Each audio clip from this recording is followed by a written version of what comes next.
जब भी हम कुछ ख़ास बनाते हैं और अपनी फैमिली या फ्रेंड में भी शेयर करते हैं और चाहते हैं कि कुछ ऐसी रेसिपी हो कि बाइट मुंह में जाए और जायका दिल पे जाके लगे, तो आप समझें कि ये ऐसी ही रेसिपी है। ये है विंटर स्पेशल रेसिपी, हरीसे की recipe.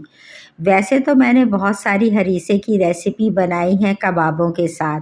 Mutton harees, beef harees, ये तमाम रेसिपी कबाबों के साथ मेरे चैनल पे मौजूद है। तो आज हम बनाएंगे विदाउट कबाब के हरीसा। हरीसा आप चिकन से भी बना सकते हैं, लेकिन अगर कोई मुझसे पूछे तो मैं कहूँगी कि नंबर 1 पे है बीफ हरीसा।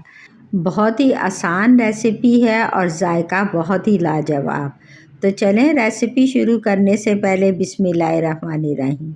मैं हूं नसरीन और आप देख रहे हैं मेरा यूट्यूब चैनल मनोसलवा व्लॉग। तो चैनल पे नए हैं तो सब्सक्राइब कर लें। वीडियो पसंद आए तो लाइक, शेयर और कमेंट ज़रूर कीजिएगा। आप लोगों का बेहद शुक्रिया। तो हरीसा बनाने के लिए सबसे पहले मैंने 2 कप गंदम को ओवरनाइट भिगो दिया। गंदम मैंने बगैर छिलके के ली थी। और 1 कप मैंने मूंग की दाल छिलके वाली ली है साबुत, और आधा कप चावल लिए थे। ये तीनों चीज़ों को मैंने ओवरनाइट भिगो दिया था और अब इनको मैं मिक्स करके पकने के लिए रख दूंगी। तो एक देगचे में मैं उसी पानी समेत गंदम डालूंगी, चावल और दाल। इनको रात को मैंने अच्छी तरह 3 पानी धो के फिर भिगोया था। अब इसमें मज़ीद पानी शामिल करेंगे, खुला पानी डालेंगे ताकि ये चीज़ें बहुत अच्छी तरह से गल जाएं। और 1 टेबलस्पून भर के मैं इसमें नमक का डाल दूंगी और फिर इसको कवर करके एक साइड पे पकने के लिए रख दूंगी। अब हम गोश्त की तरफ आते हैं। मैंने 1 किलो बीफ का गोश्त लिया है और उसके लिए आप कोशिश करें कि थोड़ी बड़ी बोटी हो। जितनी बड़ी बोटी होगी उतना रेशा आपका अच्छा बनेगा।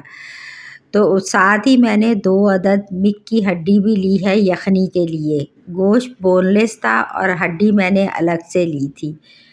तो ये 1 किलो गोश्त की रेसिपी है। गोश्त को मैंने अच्छी तरह धो के खुश्क कर लिया था। अब मैं इसको कुकर में पकने के लिए रखूँगी ताकि हमारा टाइम बचे, इसे गलने में भी टाइम लगेगा। तो अब मैं कुकर में इसको डाल के इसमें मैं 1 अदद प्याज डाल दूँगी। 1 टेबलस्पून भर के लहसुन अदरक का पेस्ट शामिल करूँगी। 1 टेबलस्पून नमक, और फिर इसमें भी खूब सारा पानी डाल के इसको गलने के लिए हीट दूंगी। और जब कुकर की सीटी चलने लगेगी तो फ्लेम लो करके 1 घंटे तक पकाऊंगी। अब एक साइड पे मैंने कुछ पालक ली है, इसे मैंने 1 टीस्पून चीनी डाल के बॉईल कर लूँगी। ये पालक आपको देखने में ज़्यादा लग रही होगी, इसको पीस के मैं सिर्फ 2 टेबल स्पून इस्तेमाल करूँगी। तो अब हम चेक करते हैं कि गंदम और दाल किस हद तक गली है, क्योंकि इनको भी पकते हुए 1 घंटा हो चुका है और ये भी पूरा मक्खन मलाई की तरह गल चुकी हैं। तो ये हम चेक भी कर लेते हैं कि बहुत ही सॉफ्ट और मुलायम हो गई हैं। अब मैं इसका चूल्हा बंद करके इसको भी ठंडा होने के लिए रख दूँगी। अब ये अच्छी तरह जब ठंडा हो जाएगा तो मैं इसे ग्राइंडर में पीस लूँगी। अब गोश्त को भी गलते हुए 1 घंटा हो चुका है, उससे भी हम चेक कर लेते हैं। और हरीसे के ये बेसिक मसाले हैं, जिसमें अदरक है 2 टेबलस्पून भर के कुटा हुआ, और ये हरी मिर्चें हैं 3 से 4 टेबलस्पून अपने टेस्ट के मुताबिक, और पालक को भी मैंने ग्राइंड करके पीस लिया, और काली मिर्च। ये गोश्त को मैंने यखनी अलग कर ली है और गोश्त की बोटियाँ अलग कर ली हैं। अब इनको मैं हाथ से ही रेशा कर लूँगी। बाद में फिर सारी चीज़ों को मिक्स करके इसकी घुटाई करेंगे। तो ये हड्डियाँ अब मैं अलहदा कर लूँगी, क्योंकि इन हड्डियों की अब हमें ज़रूरत नहीं, इनकी खूब अच्छी तरह यखनी निकल चुकी है।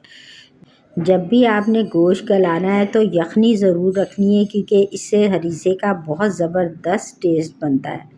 तो अब ये गोश्त को भी मैंने श्रेड कर लिया है। अभी मज़ीद इसकी घुटाई कर लेंगे, क्योंकि हमें इसे बिल्कुल बारीक रेशा बनाना है। तो उसके लिए मैं एक बर्तन में ये गोश्त डालूँगी।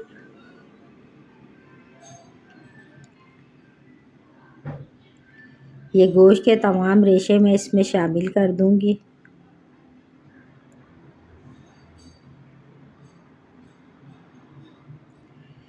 फिर इसमें थोड़ी सी यखनी डालेंगे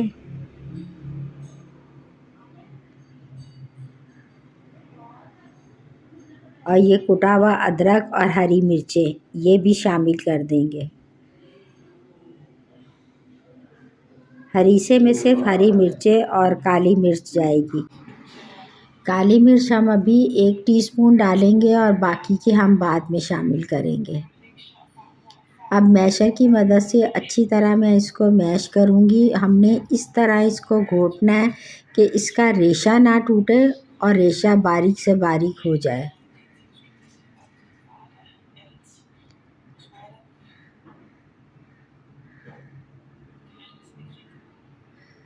अब एक बड़ी देगची में मैं ये रेशा किया हुआ गोश्त शामिल करूँगी और फिर गंदम और दाल जो गल गई थी उसको भी ग्राइंड करके इसमें शामिल कर दूँगी।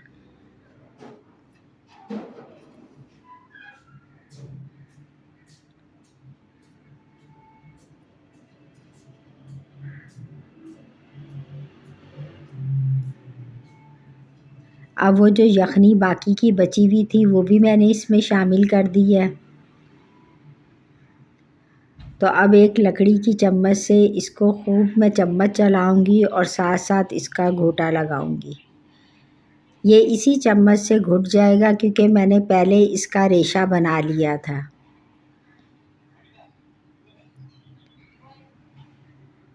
अब इसे आप कम से कम 15-20 मिनट अच्छी तरह पकाएं।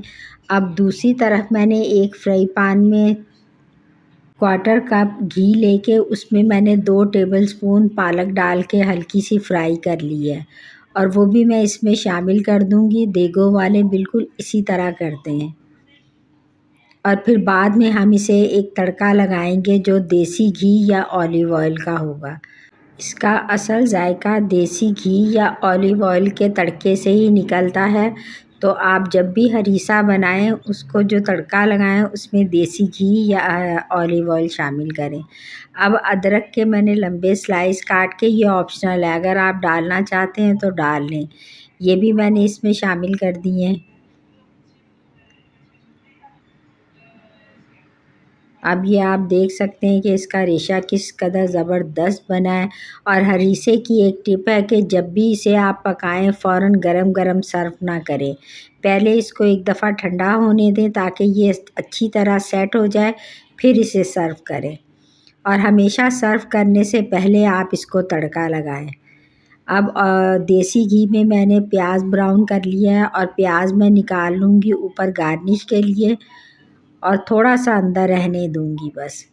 और इसमें हम वो हरीसा डाल देंगे। ये इसका तड़का लगाने का बेहतरीन तरीका है जो देगों वाले भी इसी तरह लगाते हैं। जब भी आप होटल से ख़रीदने जाएंगे आपको इसी तरह तड़का लगा के वो आपको देंगे।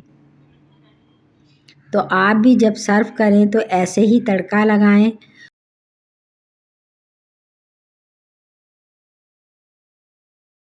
फिर इस पे बाकी काली मिर्च आप छिड़क दें और साथ भी आप जब सर्व करें तो काली मिर्च के साथ सर्व करें। तो ये है ना ज़बरदस्त रेसिपी सर्दियों के लिए, ये विंटर स्पेशल रेसिपी है।